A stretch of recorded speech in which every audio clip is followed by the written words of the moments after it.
మా పార్టీలో రాజకీయంగా ఆర్థికంగా ప్రయోజనం పొందినటువంటి వ్యక్తులు పార్టీ ఫిరాయించి పేర్లే చెప్పుకోవచ్చు.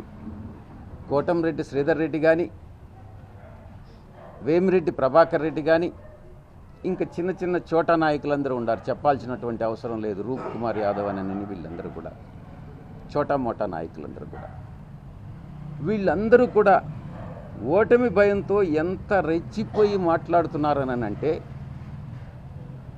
నైతిక విలువలను కూడా పక్కన పెట్టి బురద చల్లేటటువంటి ఒక దురుద్దేశంతో ఎదుటి వ్యక్తిపై బురద చల్లితే వాళ్లే కడుక్కుంటారులే అని అన్నటువంటి సిద్ధాంతాన్ని నమ్మి ఒక వీధి రౌడీల్లాగా, ఒక చిల్లర మనుషుల్లాగా ఈరోజు మాట్లాడడం నిజంగా చాలా బాధ కలిగిస్తూ ఉంది.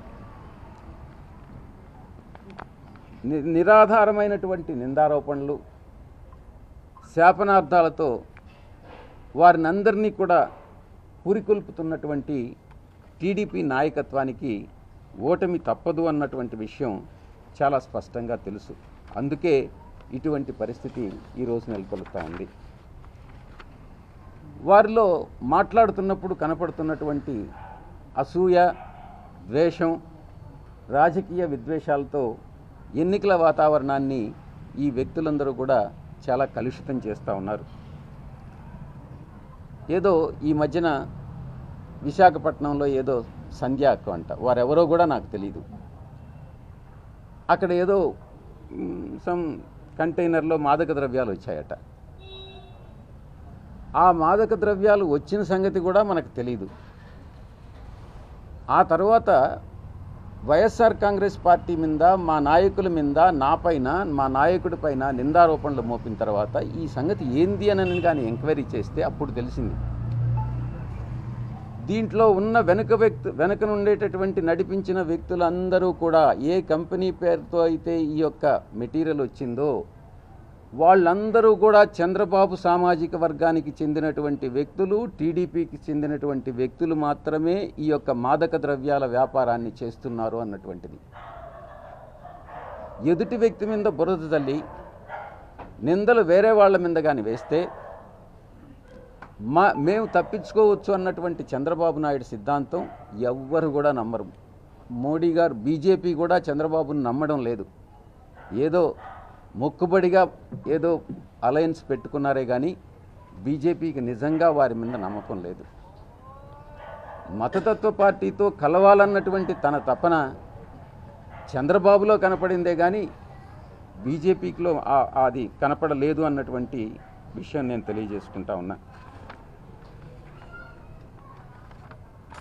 ముఖ్యంగా ఇక్కడ తెలుసుకోవాల్సినటువంటి విషయం, ఆ కంపెనీ ఎవరిది? మాదక ద్రవ్యాలు ఇంపోర్ట్ చేసుకున్నటువంటి కంపెనీ. దాని మీద సిబిఐ ఎంక్వైరీ జరుగుతూ ఉంది. ఎక్కడి నుంచి ఇన్ఫర్మేషన్ వచ్చింది? ఇంటర్పోల్ నుంచి ఇన్ఫర్మేషన్ వచ్చింది. ఇంటర్పోల్ వాళ్ళు మన సిబిఐకి ఇన్ఫర్మేషన్ ఇస్తే, సిబిఐ వాళ్ళు దాన్ని రైడ్ చేస్తే, దాని వెనుక బయటపడినటువంటి వాస్తవం అందరూ కూడా చంద్రబాబు నాయుడు సామాజిక వర్గానికి చెందినటువంటి వాళ్లే. ఆ కంపెనీలన్నీ చంద్రబాబు నాయుడు సామాజిక వర్గానికి చెందినటువంటి వాళ్ళ కంపెనీలే అన్నటువంటిది చాలా స్పష్టంగా తెలుస్తూ ఉంది.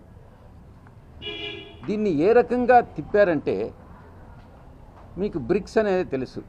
దాన్ని అక్షర క్రమంలో బ్రెజిల్, రష్యా, ఇండియా, చైనా, దక్షిణాఫ్రికా వీటినన్నీ కలిపి బ్రిక్స్ అంటారు. దాంట్లో అక్షర క్రమంలో మొదటి దేశం బ్రెజిల్. ఆ ప్రజాస్వామ్యం వేళ్ళూనుకునే దిశలో ఇప్పుడే ఉంది. రీసెంట్గా ఎన్నికలు జరిగాయి. నాకున్న అలవాటు ఏందనంటే, ఒక పార్లమెంటరీ పార్టీ నాయకుడిగా, 31 పార్లమెంటు సభ్యులు ఉన్నటువంటి నాయకుడిగా, ఏ దేశంలో ఎక్కడ ఎన్నికలు జరిగినా, ఎవరు అధికారంలోకి వచ్చినా వాళ్ళని అభినందించడం అన్నటువంటిది ఒక సాంప్రదాయం, ఒక మంచి సాంప్రదాయం. దాని ప్రకారం మామూలుగా ట్వీట్ పెడతాం. దాన్ని కూడా బ్రెజిల్ అధ్యక్షుడికి ట్వీట్ పెట్టాను కాబట్టి ఈ మాదక ద్రవ్యాలతో సంబంధం ఉందన్నటువంటిది చంద్రబాబు నాయుడు చేసేటటువంటి ఆరోపణ చంద్రబాబు నాయుడు దిగజారుడుతనానికి నిదర్శనం. చంద్రబాబు నాయుడిని ఒక నాయకుడిగా నేను పరిగణించట్లేదు. 14 సంవత్సరాలు ముఖ్యమంత్రిగా పనిచేసినటువంటి చంద్రబాబు నాయుడు చేయాల్సినటువంటి విమర్శన ఇది.